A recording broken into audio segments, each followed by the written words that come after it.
Okay, for lesson 2, we have, remember when a 2 is sitting right next to something, that means multiply.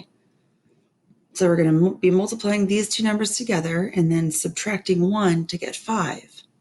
Well, I know that 6 minus 1 gives us 5. So 2 times 3 will give us 6. So let's go ahead and put 3's in for all of the triangles. 3 plus something gives us 1. Well, we need to go down, don't we? Go down from 3 to 1.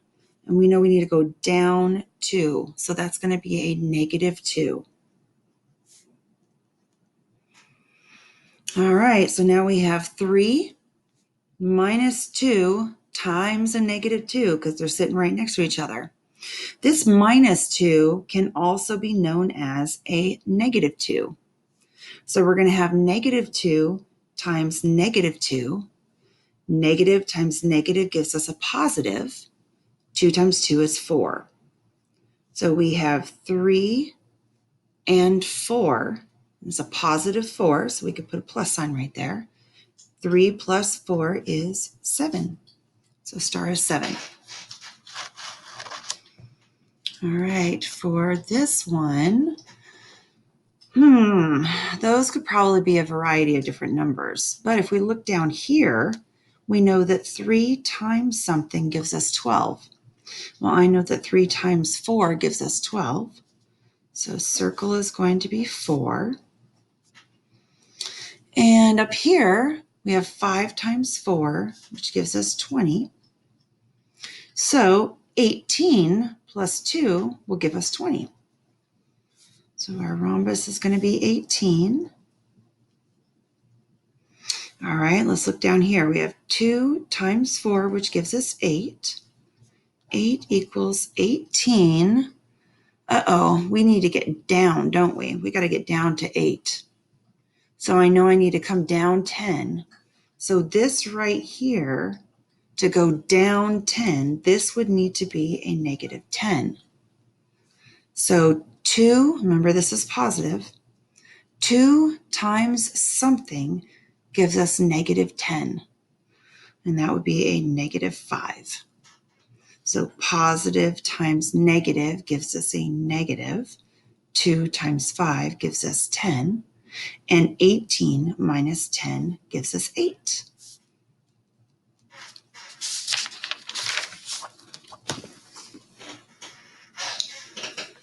All right, so we have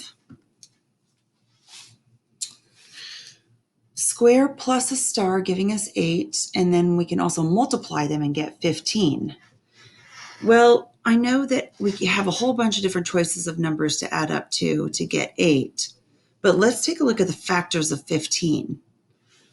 I know that 1 times 15 is 15, and I can't do 2 times anything. That'll give me a decimal. But I know that 3 times 5 is also 15. And I think that's about it for the factors.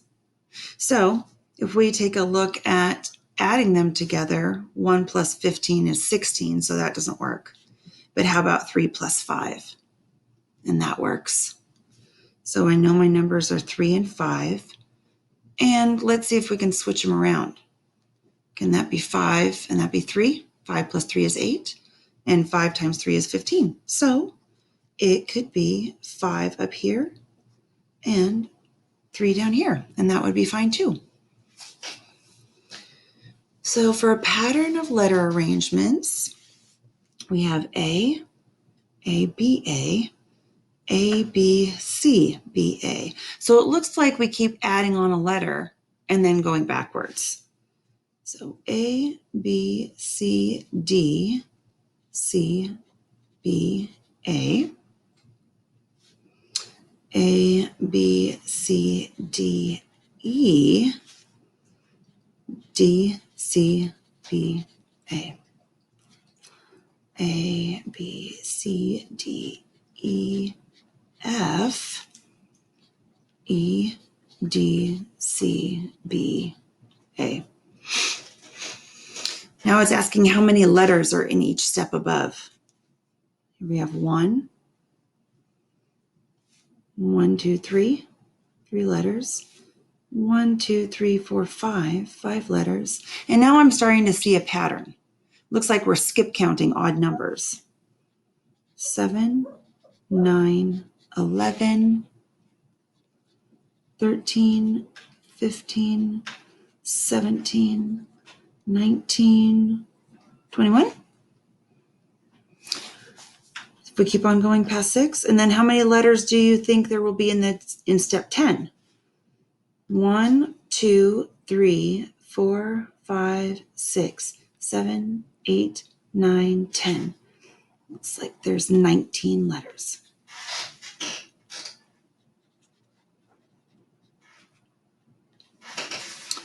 All right. And then if it rained 3 days out of 20 days, on what percent of the days did it rain? So it rained 3 out of 20. And remember, a fraction means divided by. So you can use your calculator and plug in 3 divided by 20. And we get 0.15. Now, to make this a percentage, we need to move the decimal 2 places. So we're going to move it to the end of the 15, and that becomes 15%. Gina wants to ride the waves at Flagship Pier in Galveston, so she rents a surfboard for $5 per hour, plus an initial or beginning payment of $20. For how many hours can Gina rent a surfboard if she has $90? All right, so she has $90, but remember in the beginning, she has to pay $20. So let's knock that out of there. She paid it. She paid the $20, so she has $70 left. Now renting the surfboard is $5 per hour. And if she has $70, we can divide by 5. So in your calculator, 70 divided by 5 is 14. So that means that she can rent the surfboard for 14 hours. It's a lot of surfing. Megan works at an ice cream shop and makes $8.25 per hour. Lucas works for a landscaper and makes $6.50 per hour. How much more does Megan make each hour? So how much more? We need to find the difference between these two. And difference is subtracting. So we have $8.25 minus $6.50. 5 minus 0 is 5. We can't do 2 minus 5, so we'll need to borrow. So now we have 12 minus 5, which is 7. Bring down your decimal point. And 7 minus 6 is 1. So Megan makes $1.75 more. A rectangle has a perimeter of 26 centimeters, and one of its sides has a length of 5. Sketch the rectangle and label all of its side lengths. Okay, so remember perimeter. Perimeter is adding side lengths. So one of the sides has a length of 5. So if this is 5, that means that this is 5. And the total of all the sides is 26. So if I knock out these two sides, then I'm left with the amount for these two sides. So I'm going to knock out 10, because 5 plus 5 is 10, and we're left with 16. Now I need to divide up this 16 between two sides. So I'm going to divide by 2 and get 8. So this is 8 and this is 8. And then if we add them all up to check our work, I'm going to have 16 plus 10 to give us 26. And that's exactly what we started with.